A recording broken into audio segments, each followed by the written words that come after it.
Hello friends, true crime Hindi में आपका स्वागत है। हम आज एक रहस्यमयी कहानी लेके आए। कोई अगर इंसान कहे कि उसके अंदर शैतान है तो क्या आप उसे मानेंगे? नहीं, आप कहेंगे कि वो बीमार है, क्योंकि हम इतनी हाई फाई वैज्ञानिक जिंदगी जी रहे हैं, वहाँ भूत प्रेत शैतान का कहीं कोई नाम भी नहीं। पर आज की कहानी एक जर्मनी की एक साधारण लड़की एनालिसिस मिचेल की। ये कहानी है धर्म बनाम विज्ञान की। ये कहानी है आस्था बनाम चिकित्सा की, और एक ऐसी मौत की जिसे आज भी दुनिया समझ नहीं पाई। यह कहानी पूरी तरह सच्ची है, कोर्ट रिकॉर्ड है, मेडिकल रिपोर्ट है और असली ऑडियो टेप पर आधारित है। 21 सितंबर 1952 जर्मन के एक छोटे से गांव में हुआ यह घटना। परिवार कट्टर कैथोलिक, माता पिता अनुशासन प्रिय धार्मिक। बचपन शांत, आज्ञाकारी और पढ़ाई में ठीक ठाक थी। वह रोज प्रार्थना करती थी। उसे सिखाया गया था पाप सबसे बड़ा अपराध है, और यहीं से उसके मन में गिल्ट और डर ने घर बनाना शुरू किया। वह 16-17 साल की उम्र में अचानक बदलाव आने लगा। वो बेहोशी के दौरे पड़ने लगे, अजीब आवाजें सुनना, रात में डरावने सपने आने और शरीर पर कंट्रोल ना रहना। सितंबर 1952 में जर्मनी का एक छोटा सा शांत गांव, जहां शाम ढलते ही चर्च की घंटियां गूंज उठती थी। इसी गांव में जन्म हुआ एक बच्ची का नाम रखा गया एनालाइस मिचेल। उनका परिवार कट्टर कैथोलिक था। धर्म उनके लिए आस्था नहीं बल्कि नियम था। उनके माता पिता बेहद अनुशासन प्रिय थे, सख्त थे लेकिन ईमानदार था, ईश्वर से डरने वाले लोग। घर का माहौल ऐसा था जहां हंसी से पहले प्रार्थना होती थी और सवाल पूछने से पहले चुप रहना सिखाया जाता था। एनालिसिस बचपन से ही शांत थी, आज्ञाकारी थी और पढ़ाई में औसत से अच्छी थी। वह कभी जिद नहीं करती, कभी विरोध नहीं करती थी। हर सुबह स्कूल जाने से पहले वह घुटनों के बल बैठकर प्रार्थना करती। रात को सोने से पहले फिर वही प्रार्थना। उसे सिखाया गया था पाप सबसे बड़ा अपराध है, ईश्वर सब देख रहा है, गलती का दंड निश्चित है। ये शब्द धीरे धीरे उनके मन में डर बनकर बैठ गए। वह छोटी छोटी बातों पर खुद को दोषी मानने लगी। अगर हंस दी तो पाप, अगर गुस्सा आया तो पाप, और अगर मन में गलत विचार आया तो पाप। उसकी अवस्था अब शांति नहीं, भय बनती जा रही थी। 16 साल की उम्र में पहली बार कुछ अजीब हुआ। एक दिन स्कूल में वह अचानक जमीन पर गिर पड़ी। शरीर कांप रहा था, आंखें पलट गई, होश चला गया। डॉक्टरों ने कहा यह मिर्गी का दौरा है। दवाइयां शुरू हुई, पर इसके साथ ही कुछ और भी शुरू हुआ। एनालिसिस अब कहने लगी, मुझे आवाजें सुनाई देती है, कोई मेरा नाम लेता है, कोई मुझे देख रहा है। रातें डरावनी हो गई। अब हालात और बिगड़ने लगे। वह कहती है, जब मैं प्रार्थना करती हूँ तो अंदर से कोई हंसता है। चर्च में जाते उसका शरीर अकड़ जाता है। क्रॉस देखते ही आंखों में गुस्सा आ जाता है। डॉक्टर बोले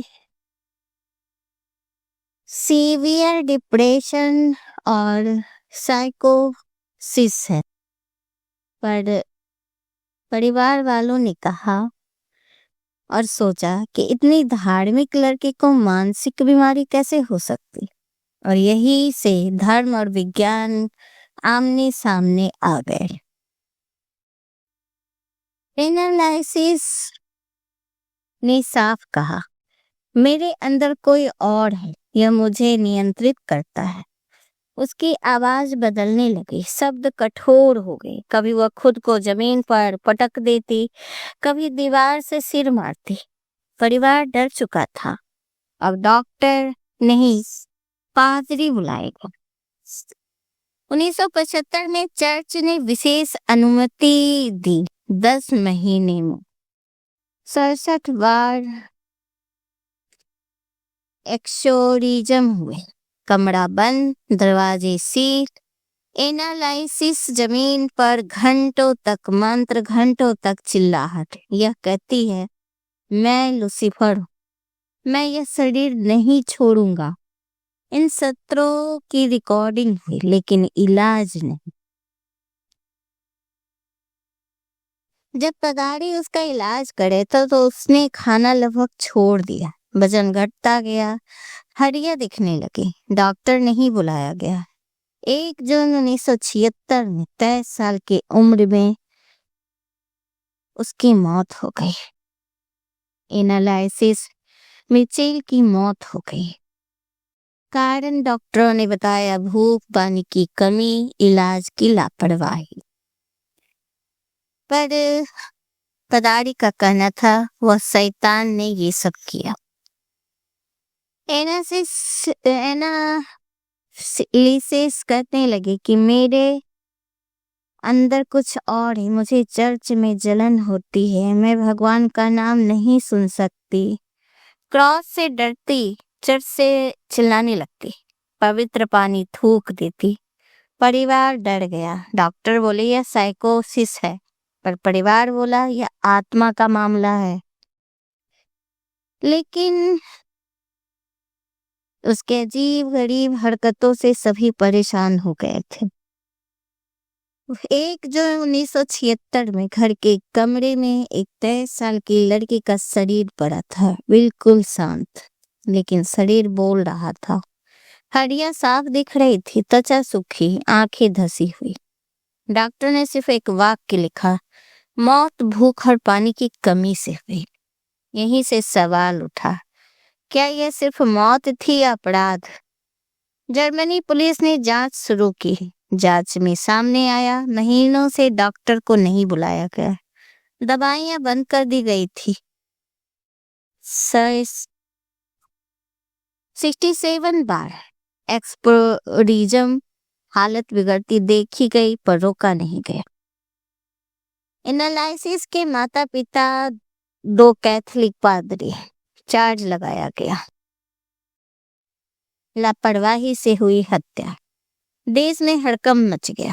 1978 जर्मन की अदालत, एक तरफ कानून, मेडिकल साइंस और राज्य सरकार, दूसरी तरफ आस्था, धर्म, विश्वास। कोर्टरूम भरा हुआ था। जज ने पहला सवाल पूछा, जब हालात बिगड़ रही थी तो डॉक्टर क्यों नहीं बुलाया गया? कोई सीधा जवाब नहीं था। डॉक्टर को बुलाया गया। उन्होंने कहा, एनालाइसिस को एपिलेप्सी और साइकोसिस या समय पर इलाज होता तो सब बच सकती थी।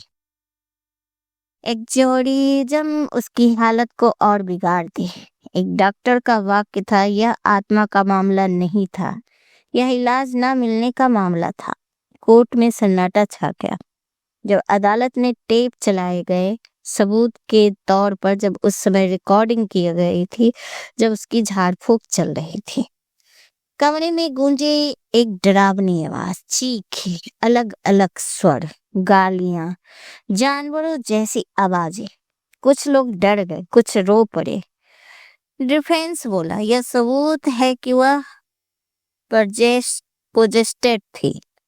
प्रोसिक्यूशन बोला, यह मानसिक बीमारी की आवाज है।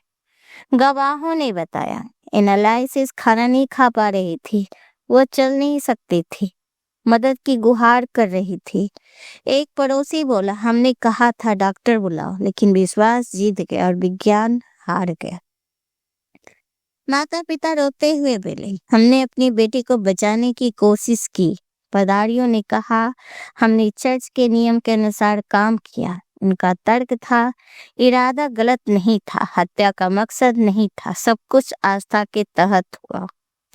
कोर्ट ने फैसला सुनाया, यह हत्या नहीं, लेकिन गंभीर लापरवाही, सभी दोषी करार दिए गए। सजा जेल नहीं, सस्पेंड, हल्की सजा। जज के आखिरी शब्द, आस्था आपकी हो सकती है लेकिन जिंदगी की जिम्मेदारी कानून की है।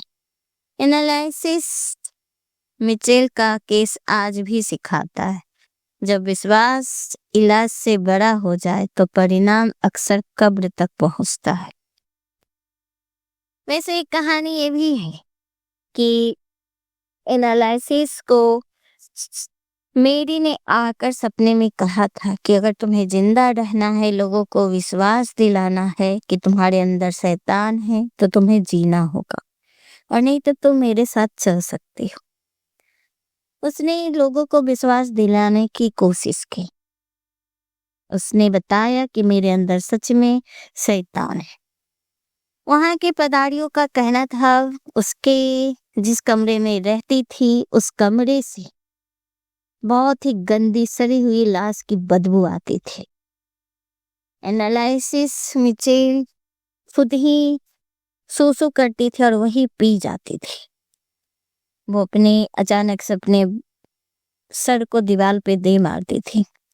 अपने घुटनों को वो कई बार मोड़ने की कोशिश करती थी और उसके घुटने यहाँ तक कि फट गए थे। बहुत ही दर्दनाक उसके शरीर में था। कोई कहता है कि उसके अंदर कई लोग रह रहे थे, पर हकीकत क्या है ये तो कोई नहीं बता सकता। बस वो रिकॉर्डिंग ही मेन सबूत है। अदालत भी इस चीज को मानती है कि एक ही समय में इतनी बीमार लड़की के मुंह से दो लोगों के एक ही टाइम अलग अलग आवाज नहीं निकल सकती। उसके मुंह से अलग अलग आवाजें एक ही टाइम निकलती थी, एक जैसी। दोनों के डिफरेंट होते थे, पर दोनों एक साथ जैसे आपस में लड़ रहे हो, इसी शरीर में मुझे रहना। और यहाँ तक कितने थे कि उसके दांत टूट गए थे, सर फूट गया था, बहुत ही दर्दनाक कष्ट झेल रहे थे। और जब वो मरी तो मरते वक्त अपनी माँ के से सिर्फ इतना ही कही, मुझे थाम लो, मेरा हाथ पकड़ लो, मैं डरी हूँ। तो ये कहानी सच्ची है। ये इतना तो सच है कि विज्ञान हर चीज का सोल्यूशन निकाल रहे हैं, पर कुछ ऐसी बातें जिसका सोल्यूशन आज तक नहीं निकल पाया। विज्ञान भी वहां जाकर चुप हो जाती है। तो आज की कहानी कैसी लगी हमें जरूर बताइएगा। ये सच्ची घटना है और मैं कोशिश करती हूँ अनसुलझी सच्ची घटनाएं आप तक पहुंचाने के लिए। तो धन्यवाद, थैंक यू मेरी ये वीडियो सुनने के लिए।